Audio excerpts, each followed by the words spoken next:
Week 6 for the Colorado Buffaloes, and they are headed down to Tempe, warm Tempe, Arizona this week with a forecast of about 102 degrees. And Adam, this is a big game. I don't care what the temperature is.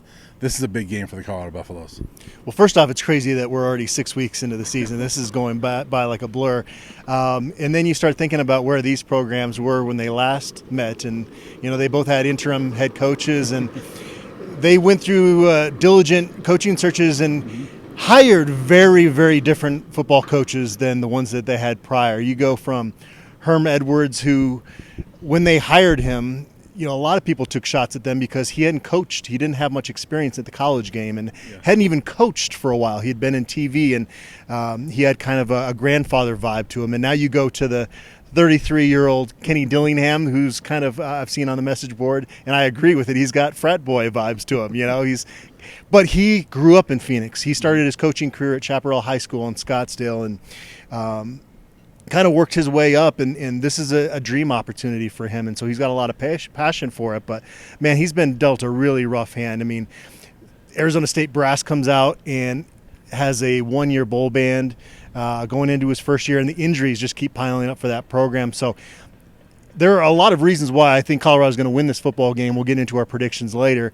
But some of that, it doesn't take away from what Kenny Dillingham can potentially do there in the future. Yeah, and Coach Deion Sanders for Colorado this week was very highly complimentary of Kenny Dillingham, and I thought more so than even he's tried to be complimentary of all the coaches, but he went out of his way to talk about Kenny Dillingham and how they've had a previous relationship. He tried to hire him somewhere, and he said, "I've watched his coaching career, and I'm really proud of what he's been doing." He goes, "He's going to do great things there. Forget their record right now." And so I agree. It's way too early to judge him right now on 1-4, and especially when that team, what was it, like a week before their opener, they find out that we're going to do a self-imposed bowl ban.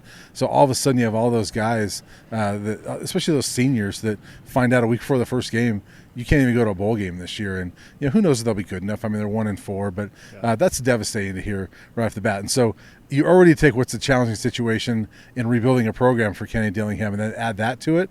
And man, I think their 1-4 start is somewhat predictable. Yeah, and this isn't I know they've had injuries, but this isn't the scary Arizona State offense that we've been used to a lot of times.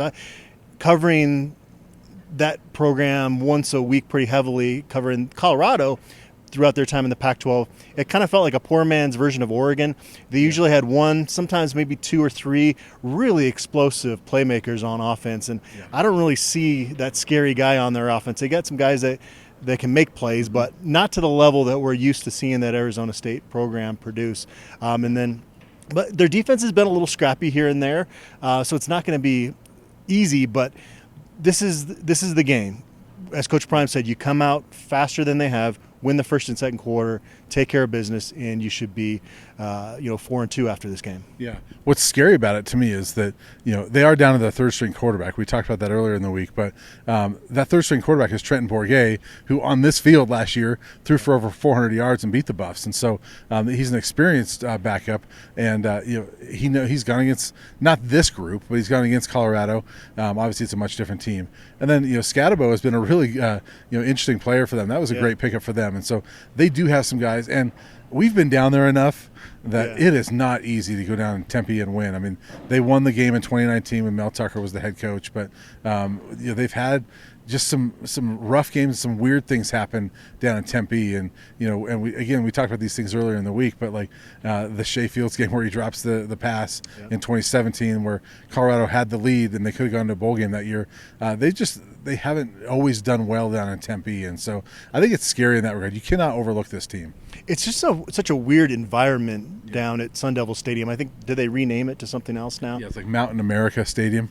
Yeah, it's not like an intimidating crowd, but for some reason it's hard to play four quarters down there. There was even in the temperature certainly comes into factor and is part of that reason sometimes. But I mean, you're going down to the desert, and it feels like you're going down to the desert for. It would be nice. I mentioned this earlier in the week. If going forward into the Big 12, some of these games could be scheduled in November because. But it's not something that this team hasn't done already, right? They went down to Fort Worth, a little bit different. It's going to be dry down in Phoenix versus the humidity we had out at Fort Worth. So they've played in a hot game, and they've come out victorious. So I think they'll do it again. I was saying to somebody earlier this week, I was talking to him and saying, why couldn't they have switched this trip with the Pullman trip? You get Pullman on a Friday night in mid-November, and you get a Saturday afternoon in Tempe in early October. I'd like to switch those two, but you can't do that. They got to play. They got to go out and play this. So, what are your thoughts on this one, prediction-wise? Well, Arizona State's defense is not quite as bad as this team's record looks right now. They did give up 42 points to USC, but we saw firsthand last Saturday how freaking good USC's offense is. So I expect Colorado to get up enough points to kind of get some breathing room in this football game, but I don't know if it's going to be a wire-to-wire dominate type victory. Again, it's a tough place for some reason to play, and I'll go with Colorado winning this game, but maybe not quite as big a blowout as some others might predict. I'll say 31-20. Okay. Yeah, and the one thing about that 42 points they gave up, I believe that's the lowest point total USC's had this year, is those 42 points. They've been rolling offensively. I'm with you. I think the Buffs win this thing and win it fairly handily, but not in one that's a dominating fashion. I don't think they're going to blow them out, but I think it's a tough place to play, and I think ASU is going to come to play. We've talked about it before. I think every team that plays Colorado is going to have a target for Colorado. And so I think that you're going to, whatever we've seen out of ASU, expect the best version of ASU this week, because I think that that's what every team's going to try to throw out there. But I think the Buffs win this 35-27. If we sound like astronauts on Saturday night, it's because we're basically covering the game from space.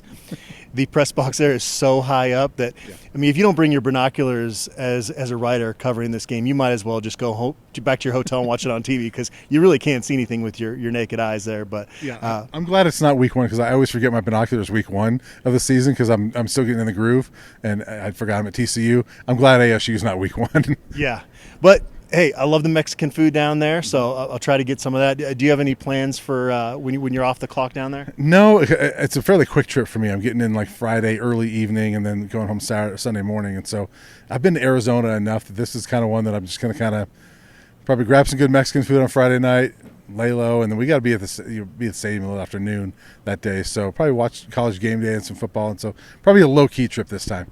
Well, whoever invented air conditioning, I appreciate you. I'm going to be your biggest fan this week and be very efficient when I'm not in that air conditioning to get back in air conditioning. Right. And I know that makes me soft, but we just get used to the best weather here in the fall. It's tough to want to go anywhere else this time of year. Right. Well, we'll be back after the game to see if we're still alive from the heat and see how the Buffs did.